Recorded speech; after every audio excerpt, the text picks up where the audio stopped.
Good morning, good afternoon, good evening, wherever you are. Welcome to Dumb SEO Questions, episode 351. Each week we meet here to answer the questions asked on the SEO Questions community on Google+. Sorry, the Dumb SEO Questions Facebook group.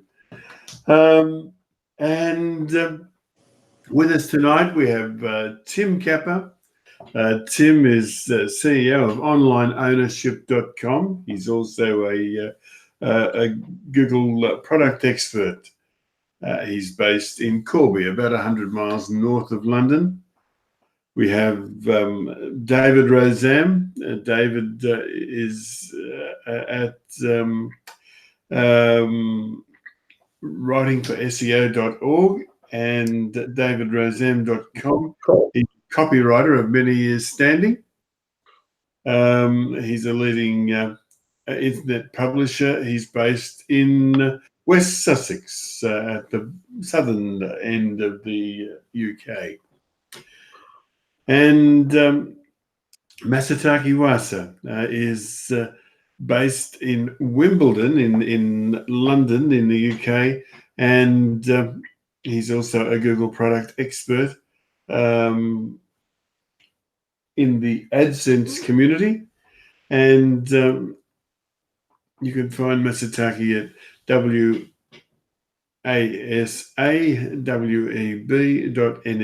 wasaweb.net. All right, our first question is from JL Faverio. It's titled Localized or Regional Keyword Volume Tool. He said, has anyone got a favorite localized or regional keyword volume tool?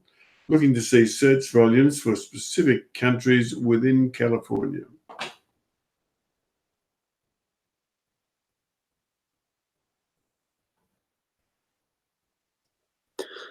I've never tried it for specific counties within California, but SEMrush allows you to get some amount of granularity. So that would be a place I would look.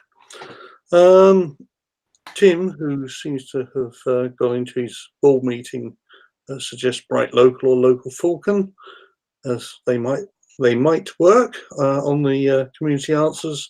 I don't know if they. I haven't had any experience with them either, but certainly SEMrush gives you some granularity.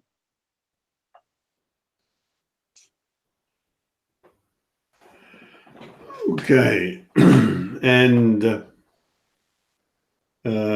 also I see on the comments in the Facebook group, Tim said Bright Local or Local Falcon. Local Falcon I've not heard of. Anyway, let's move on to the next. Number 2 on our run list is titled Backlinks from Unknown Sites. Ted Rinshed asks the question. He says, how prevalent are negative SEO attacks? I have no idea why I'm getting 70 backlinks from a site called cyberspaceandtime.com. I don't get it, but Google may have downgraded my site because of it. Do people hire them like hitmen? And he laughs. But yes, they do. Sometimes people hire them by hitmen. But I'd take comfort from Michael Martinez's comment. He doesn't think it's a negative SEO attack. What do you think, guys? I don't think there's enough of them, and I'm not sure that there are that many negative SEO attacks. I haven't seen one for quite some time, but yeah. There are all sorts of strange things that people do with websites, and this website looks like a bit of a strange thing. a bit of a junk site of one sort or another. I've only just started to have a look at one page, so I'm not going to hazard what sort of junk site it is, but it does look like a junk site. I wouldn't worry about 70 links from there. I don't think that's I think if they were trying to kill your site, they would be putting in thousands of them. But if you want to disavow them, as I think Michael Martinez talks about, yes, do it for peace of mind. But I wouldn't worry personally. Mm-hmm. Yes. Okay. Anybody else? All right, let's go to number 3. I think that's covered that. Ranking in position 1, but no booking. Jason Chong writes, I have a few service pages on my site. The URL is generally /service-city. These pages have mainly FAQ information in the form of a conversation as the bulk of the content. Some rank in number 1 for Service City. However, I don't get a lot of bookings through. When I look at the pages, I observe that the content, especially early in the page, is not really focused on Service City. I think that the questions being answered and subsequently ranking for those keywords is what boosts the page more highly. He said, I am considering restructuring to optimize for conversion. Am I best to A, ensure the first few paragraphs really focus on selling the service and call to action, and then have the FAQ info, or B, move all the FAQ to a new page focused on service FAQ and redo the current page to focus on the service, and then and the call to action with a link in the FAQ page. Good heavens, that's not very good for an old brain. Right. This my question without seeing the page is it actually ranking for something that would naturally lead on to a purchase inquiry, a booking inquiry, whatever. I can't remember what Jason's site is and business is about. I know he's asked questions before, but I don't know. I can't remember what his business is about. Anyway, I think you need to think very carefully about the content on this page. You can rank very well. You can get a significant amount of traffic to a page, but unless those people have something in their brain that they're likely to buy what you're offering, I guess you would call that search intent, then your conversions are going to be low. So really take a step back and have a look at what you've got on this page. Are these people likely to be somewhere on the road to making a booking or buying a whatever? Selling the service. Okay. Yeah, have a real think about this. It might be that you've just got a load of people come to your site who are interested in the information on the page, but not on booking the service. That would be my first step, not any of the, not A or B here. I would, yeah, okay, redo the current page, not to focus on the service, but to focus on what people will be likely to be searching on, that the answer will be book your service. That makes sense. So I guess I guess write a new page. Leave your leave your well-performing page as it is, and try to move people on to onto booking with it. But I would try another one. I would try a new approach to this. Yeah, try a new approach to it. Put yourself much more in the mind of your potential customer than keywords and ranking for keywords.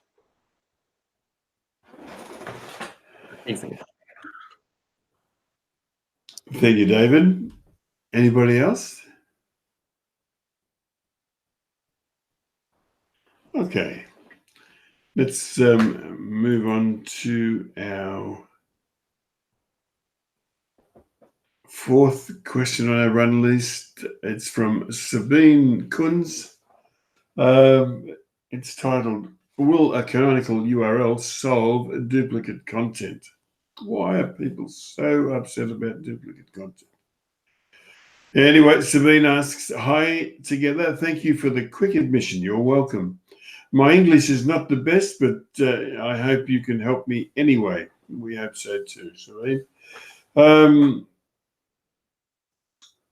Sabine said, "I'm new to the Yoast SEO theme and wonder how exactly I can choose a page as the main page for Google.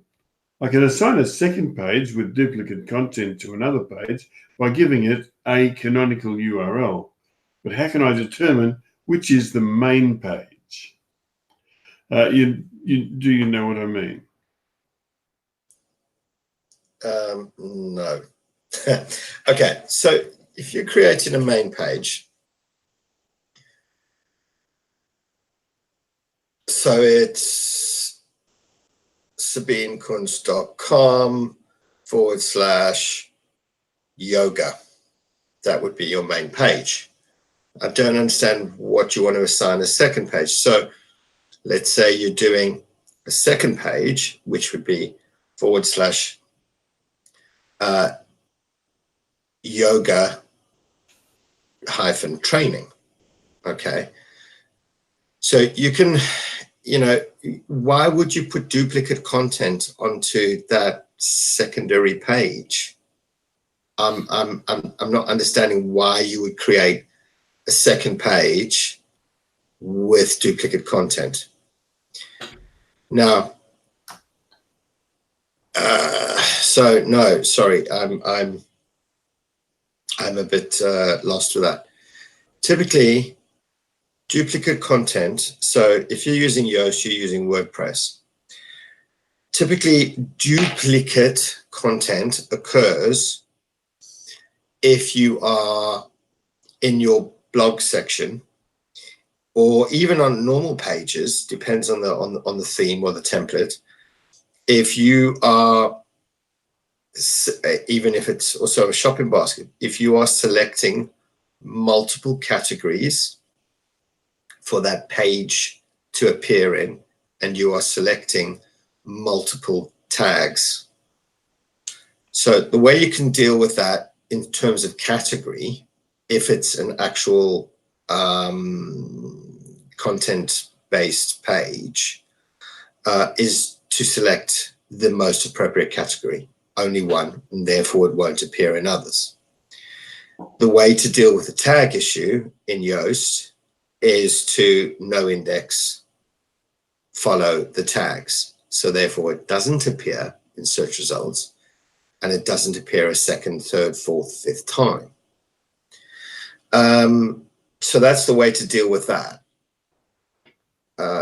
If you are using WooCommerce, for example, where a product would sometimes appear or make sense to appear in a couple of different categories, well, then you have the option to select the primary category, which then takes care of that also. So it's not necessarily duplicated.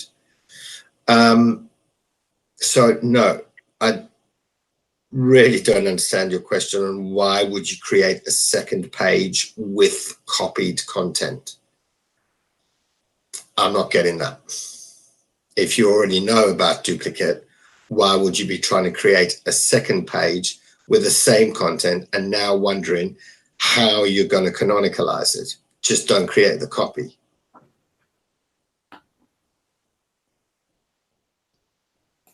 I wonder if this is an e-commerce thing where I come across quite often. I don't know if you do, Tim, but I find people with e-commerce sites saying, well, I can't say anything different about them. They're the same. And they end up typically picking up content from the supplier's site and pasting it all in, and it's all the same. And they're faced with accepting that they're not all going to rank, or they're going to have to write some unique content to make them different. So I don't know if this is an e-commerce page thing, but it's guesswork, whatever we do. Yeah, but in that instance, it's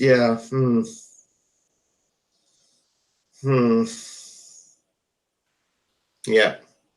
Look, I think you need to come back with just something slightly more, even to show us 2 URLs of what you're talking about, and then we could probably give you something a bit better. Yeah. Yep, fair enough. All right, Sabine, I hope you're happy with that. Let's move on to the next, and it's a question from Sarah Adams. It's titled, "Is there a need for an XML sitemap?" Sarah said, "Hi, I recently joined a project that is about to launch. It's a single web page application site, publishing the site on React." He said, "I have been working with a programmer and setting up the React Google Analytics, I guess, so I can still track events and page views. This will be my first single page application that I've worked on. I just, brackets stupidly maybe, realized that I can't really think about pre-launch and post-launch work the same way that I would any other site. For instance, is there a need for an XML sitemap? Do individual pages or content get indexed and ranked? How are 301s handled? Any general advice or resources would be much appreciated. I'm trying to plan ahead for post-launch stuff to mitigate traffic loss when the new site launches like normal, and I'm realizing that normal work may not apply here."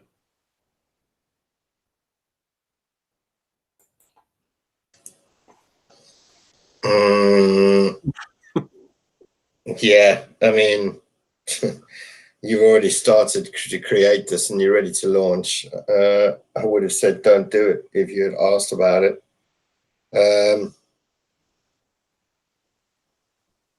You're just gonna, I agree. If you can turn this thing around, do it now. Sure. Yeah, I'm sure there must be some, like Dave said, PWA's got a decent guide.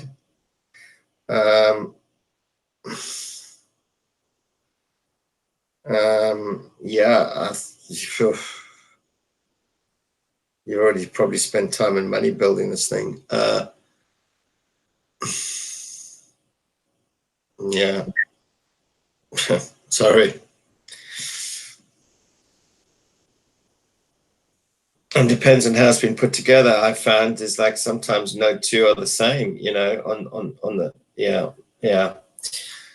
I wish I could help. Sorry. Yes, I once was asked to do an SEO on a site like this, and I ended up backing out because it was a nightmare. I'm assuming that there will be a similar set of challenges here, but yeah, if it's a single site, if it's a single page site, then then you have a page, and that's your basic problem. It's not individual pages, it's page.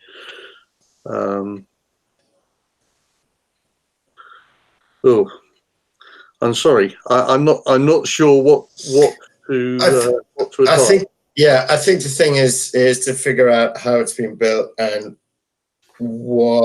how it pulls together the individual pages and the URLs. I think that is your biggest thing to deal with, because that will ultimately determine how you're going to redirect. You should be able to create sitemaps, but yeah, it all depends on how it's been put together.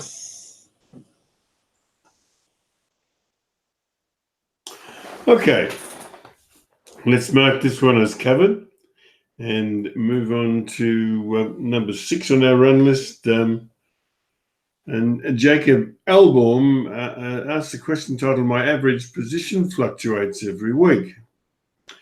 He said, "This stumps me. I track my website's average position on a weekly basis, looking at things such as clicks, click-through ratio, average position, etc.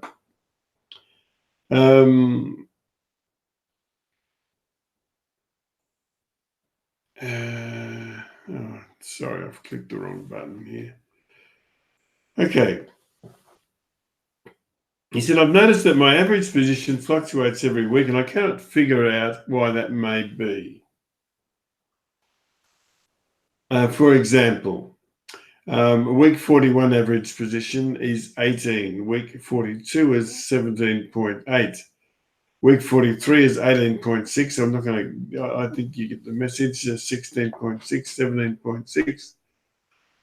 We have thousands of voice actor profiles on our platform, which potentially may just have fluctuating rankings based on all the Google search algorithm factors. Is that the case here? Is there any other advice that you can give me?"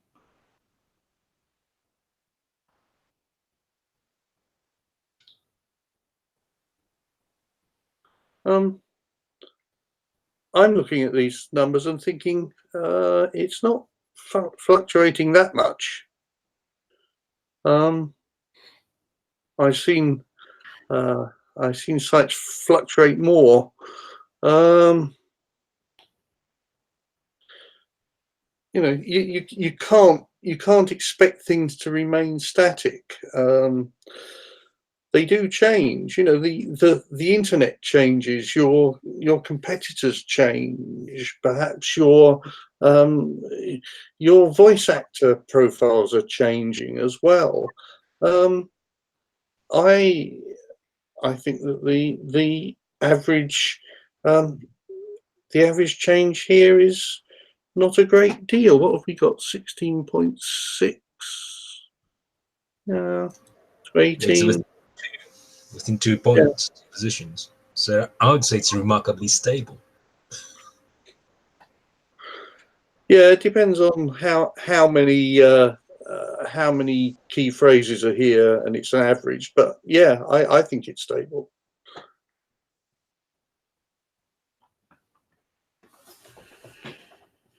Okay. Right, well, we go to the next one. Yep. Okay, we're off. Number 7 on our run list is a question. It's titled "A Question About 410s." It's from Jaden O. Yorming. Jaden said, "Hi guys, I have a question about 410s. If I delete a page and don't 410 it, does Google naturally recognize it as gone and stop crawling that particular page? Or should I be 410ing my pages that are it's 410ing my pages that are gone? And how do I actually 410 a page on WordPress? I didn't get clear steps on how to 410 a page on Google. Thanks, pros."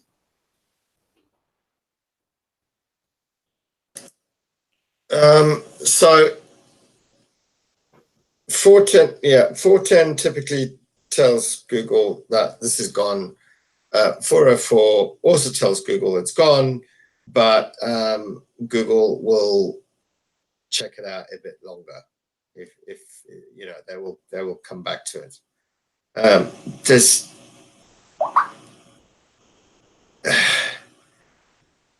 you know, for an average site, I really don't think that this is like a massive issue.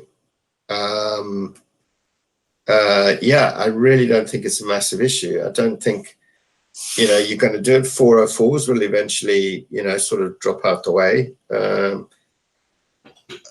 Ultimately, the reason 404 pages like will stick around in your search console is if because there it is linked to from another page or from an external site. If it's linked from an external site, I would not be looking at 404ing it. I would be looking at seeing how that I can potentially redirect that, because that means somebody has found it useful in the past and they've linked to it. Now they've got a dead end. So, you know, I don't think you have to. I really don't think you have to go to that, you know. But yeah, it's entirely up to you. Yeah, I agree with you, Tim. I think get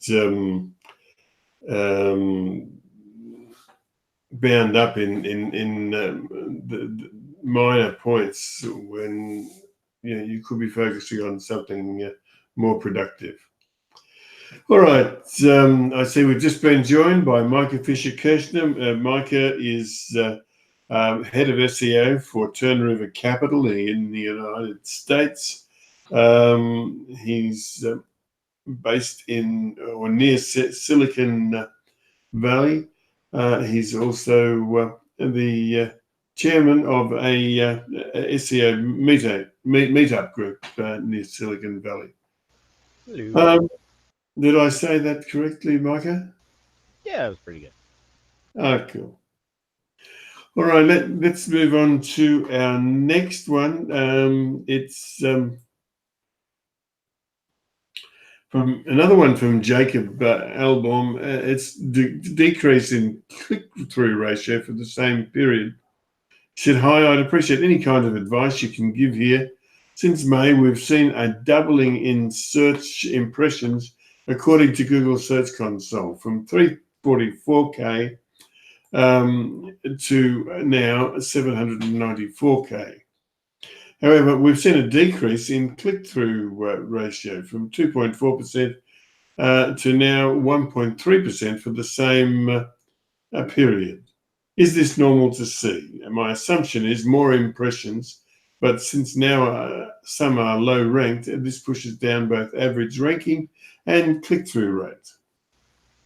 Yep, you hit it kind of on its head.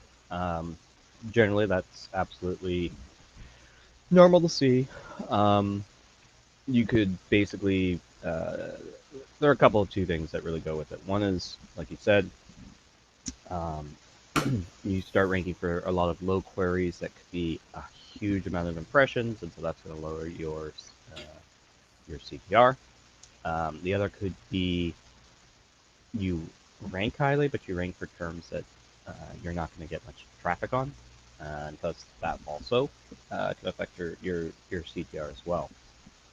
So it's not to say that you shouldn't check when that occurs, just to make sure. But yeah, that's usually the situation when you see that in Google Search Console.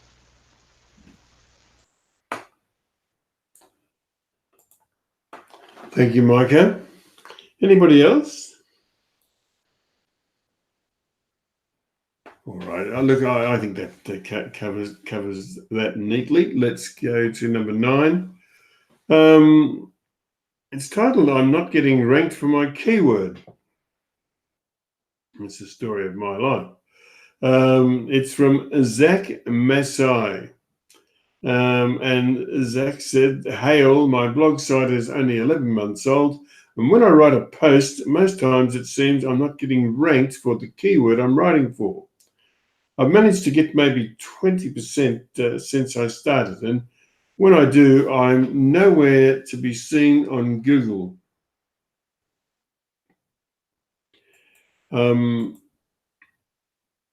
sorry.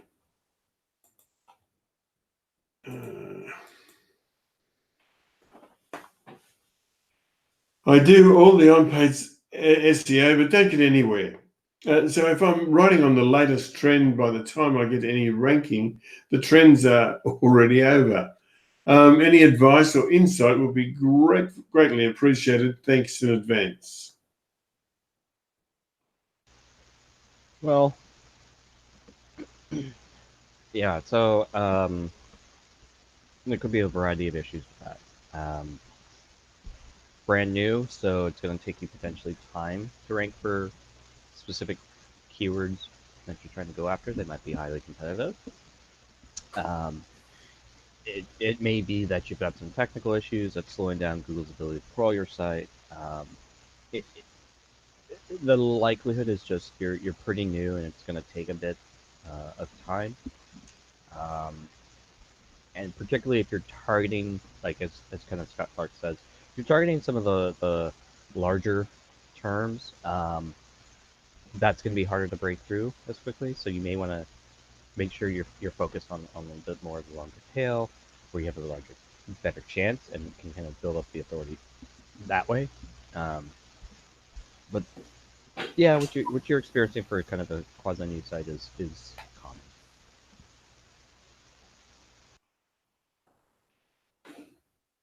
Excellent. Thank you, Micah. By the way, I must point out people like Scott Clark, Michael Martinez, Michael Stricker, Richard Hearn, people who answer questions on our Dumb SEO Questions Facebook group and provide quality answers and support throughout the week, and make our job so much easier when we come to review them once a week. All right, let's call that an answer for Zack, and we'll move on to the next. It's number 10 on our run list. It's from Zoran Jozic. And Zoran said, has a question. It's titled, does clicking links in emails affect your SEO? And he's suggesting, say, newsletters.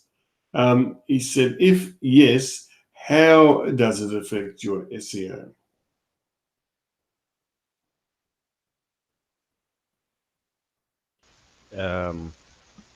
It basically doesn't.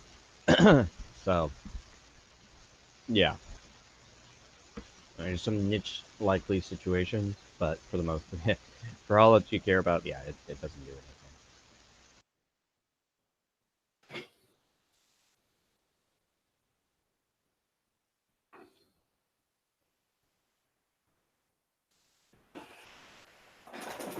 Okay. Right, let's move on from this. David Kuchar, a little bit of levity, please, mate. Okay, let's go to the next. It's number 11. It's from JL Faverio. It's titled SEO Tasks That Can Be Repeatable Every Month. And JL Faverio said, can anyone recommend a handful of SEO tasks that can be repeatable every month or quarter, such as adding high volume keywords throughout the site, updating CMS plugins, posting on Google My Business, etc. Thanks.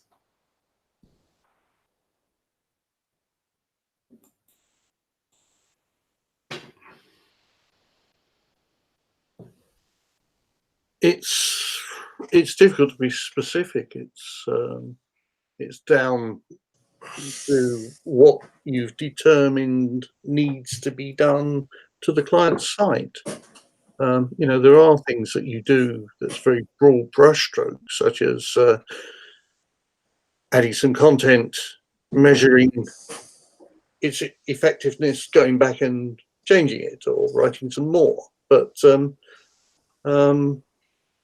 yeah, I'm not really sure that I can give you you know, a handful of SEO tasks that I do for all of my clients each month. Yeah. What do you think, Tim? I suppose the most repeatable thing, although it's not although it's different, is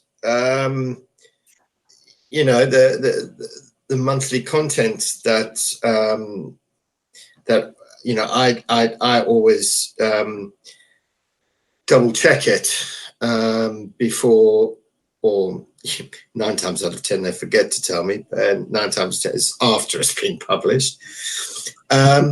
That seems to be the most repeatable thing, although but everyone's entirely slightly different.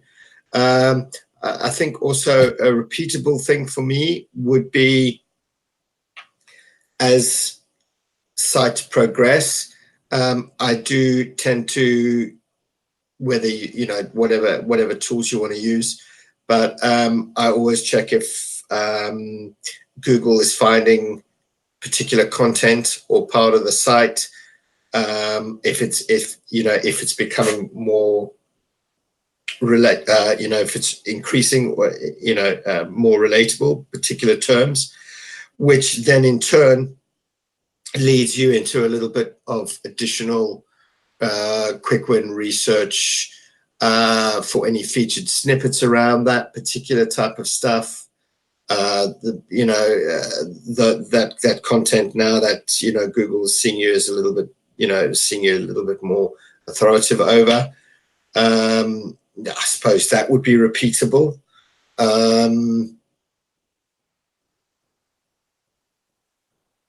just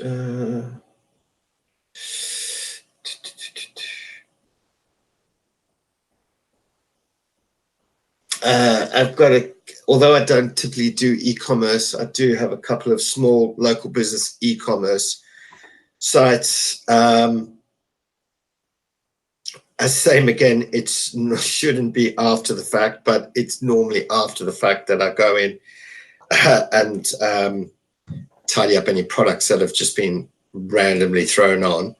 That falls into a repeatable task. But apart from that, no. Everything's different depending on the kind of what they're trying to achieve, really.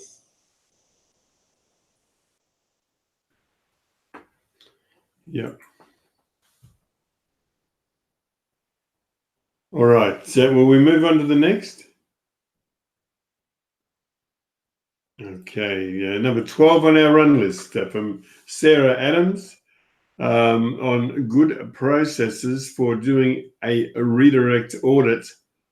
Sarah goes on to ask, does anyone have any good processes for doing a redirect audit? I know 301s technically pass all equity, but there are thousands and thousands of old redirects on a very large site, and I'd like to do an audit to clean some of them up if they are not necessary. Are there any good steps to identify what old ones may not be needed anymore and could be removed?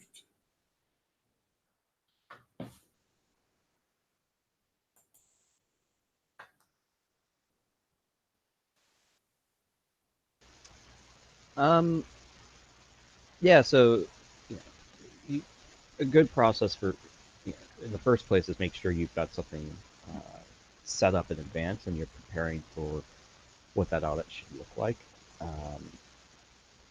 I usually make sure that I'm going to do essentially a large redirect audit, is to kind of understand what's there and why, understanding kind of where all the backlinks are to the site, because if certain redirects are no longer needed due to not really any backlinks going to those pages, then those would be some of the pages and redirects essentially that can be removed. Let's see. What were the other questions? I missed kind of the one of them in there. If you don't mind touch there. I'm sorry. It was auditing your current 301s. I'm guessing they've just got a shit ton that they've inherited from over the years, and they want to audit those redirects. I mean, there's always the is there ways to which you can scale it out? So are you able to? I think it's running regex on the redirects, but are you basically able to find patterns that can kind of minimize the file a little bit? But I mean, you're talking trying to save a small amount of time in a redirect file as well. So there's probably more. If you're worried about the amount of time on something like that, I would also, assuming it's not a lot of hops, then I would spend time on other parts of the site to speed up. But if it's about numerous hops, then making sure that you're actually having to go direct rather than pure cleanup is just better to look at it as how to optimize it further than it is to just try to remove stuff just because maybe a dev says it's too long.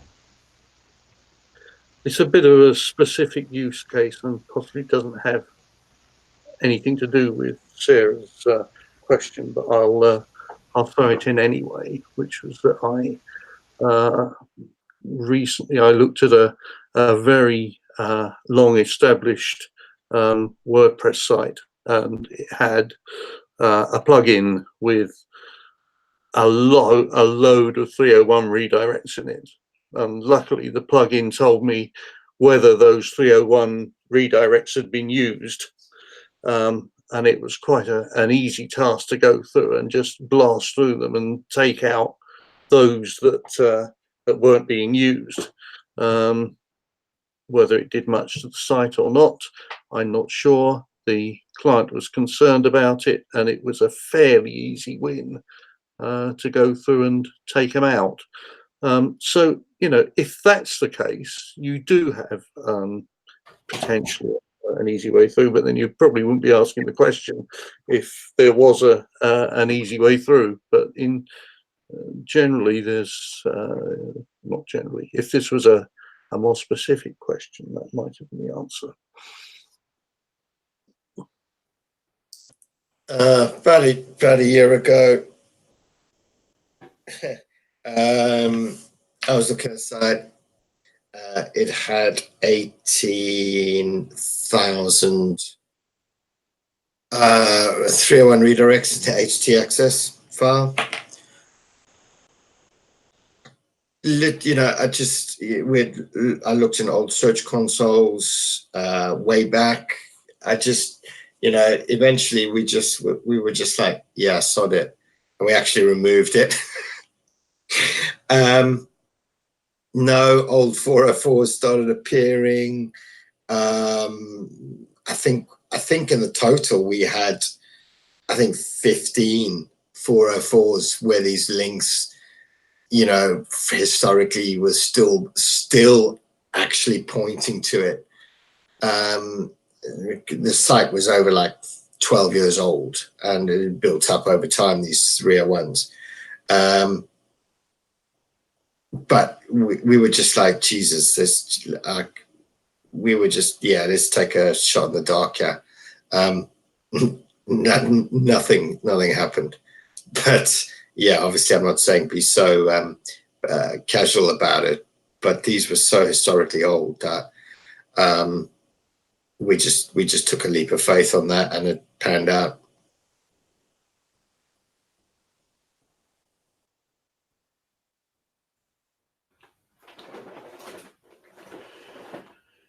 Thank you, Tim. And also, I recommend having a look at the Dumb SEO Questions Facebook group. In the comments for this question, you'll find a good wrap-up from Michael Martinez.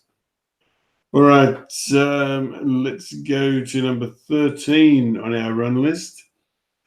From JL Faverio, he's posting to Google My Business, or it's titled Posting to Google My Business every day.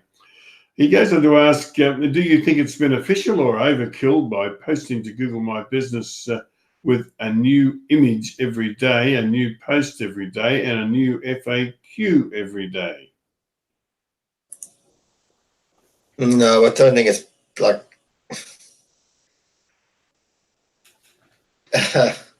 Well, look, do you have something to say every day? And then,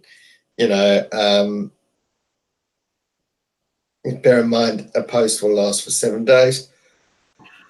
If you were a restaurant, ultimately you would post your special of the day. But again, if you posted it the following day, you would actually delete that post because you don't want yesterday's appearing and people flicking through and getting confused on what the special of the day is. So you would actually be removing the post. So that kind of defeats the whole purpose there. I personally typically just do once a week. There may be more in that week, but it's typically once a week, and it might have 2 or 3 different things for the following week. And it might have, well, it all depends on the business. So it might have 2 or 3. I'll give you an idea. Like today, one had 7, 7 updates going into today. They only apply for the coming week, so it's not like I could have spread them out on a daily basis. Well, I suppose I could have done, but they would then have dropped off because a post only lasts for 7 days. They would have ultimately dropped off before they had expired. I would also try to look at events. I'm trying to get clients to start thinking more in terms of how long is something going to last so that we can use the event, which then we don't need to worry about updating each week.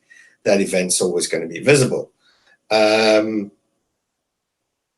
If you've got images to show every day, show them. But ultimately, if you add, a couple of posts on in the week, and then you've got 7, 10, 20 images to throw on that particular, day, it's not going to make a difference if you add 1 a day, 2 a day, to adding 10, on one day in the week. So to get back to that, I don't think it's particularly beneficial in any way, shape, or form. The point is that your customers, that's your point of entry for your business and your brand and your customers to see. So what do you want to show to them at any particular point in time is what the frequency of what you should be posting. Because your post only lasts 7 days. And equally, I absolutely hate that you can't rearrange the posts. You literally got to work backwards on what you want to show first. So if you've got 3 posts you want to put on, because obviously only 2 will show in desktop, and then you've got to flick through, and then same again if you're on mobile, the last one you posted shows first. So you've literally got to work back. If you're posting a couple, you've got to work back. It's a bloody nightmare. It's ridiculous how you can't reorganize or order them.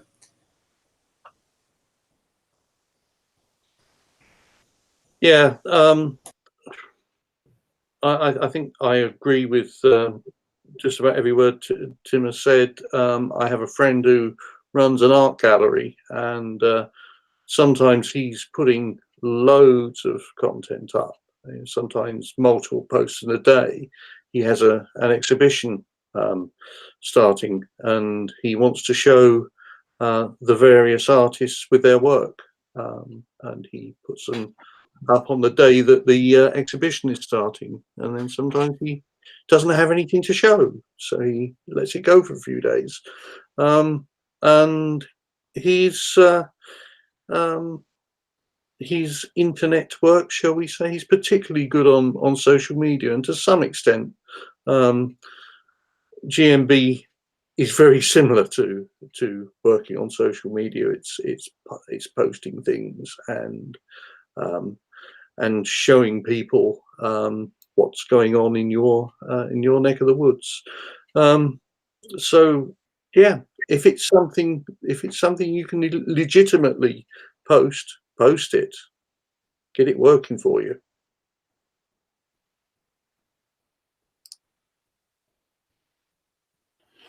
Yep, excellent. All right, let's move on to our last question for the evening. It's titled 301 Redirects. What are the risks? It's from Dawn Eisenberg. She says, 301 redirects. I have a site with messy / overly long URLs and I'm considering cleaning them up. What are the risks? I know traffic will likely drop at first, but how long until we rebound? The first thing I'd say is like when you say messily overly long URLs, I mean, are they working? If they're working, they're working. A shortened URL is not necessarily going to work any better than the long URL. In fact, the long URL might actually be perfect for that particular query.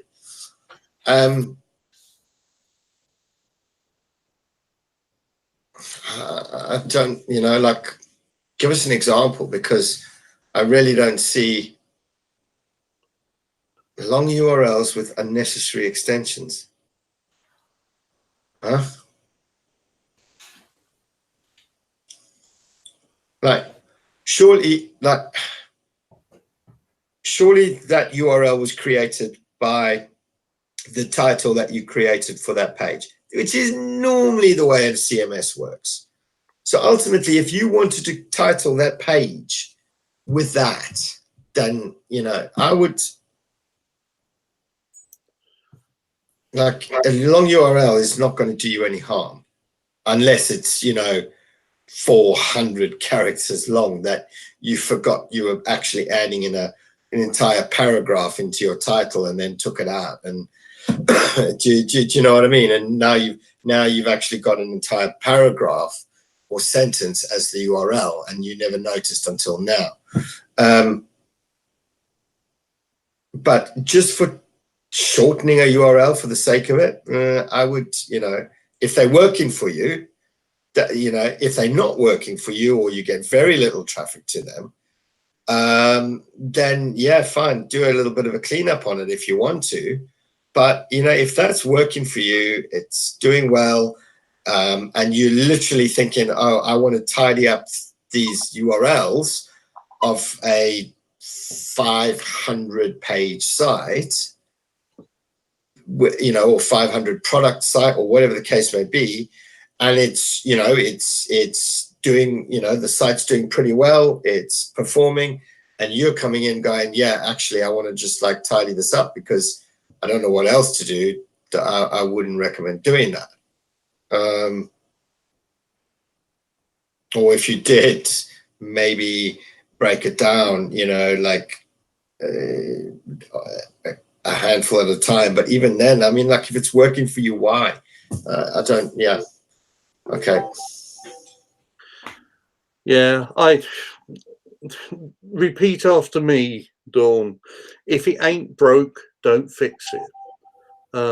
Be very clear about why you're doing this. Are they really causing you problems or causing your site problems? Is it I don't know, is it breaking something? Is it stopping your site being spidered properly? Are you convinced that Google's not making sense of the content for the reason that you have long URLs? Or have you just read it somewhere on the internet that you shouldn't have long URLs? Be very, very sure that they're causing you problems, and only then do something about it. But I suspect, as Tim says, well, I agree with what Tim says. If they're just long, there's not necessarily a problem. Yeah. Right, I see we're just about to leave Micah. He has to go off to a meeting. Thanks, mates, and we'll see you again next week, I hope. Yeah. Around about this time. Sound good. Take care. Okay. All right. Look, I'd like to thank people like Richard Hearn, Dave Elliott, Michael Martinez, Michael Stricker, the people that answer the questions through the week. And I'd like to thank our panel tonight, Tim Capper, Micah, who just left us, David Rozam, Masataki Wasa. Thank you, guys. Without your invaluable help, we would be a much lesser service. All right, we'll be back at the same time next week. Actually, I better just click this button just to make sure it is that time. Yes, it is. Okay, so we'll be back next week at the same time. But for now, it's good night. Well, once this recording stops, anyway.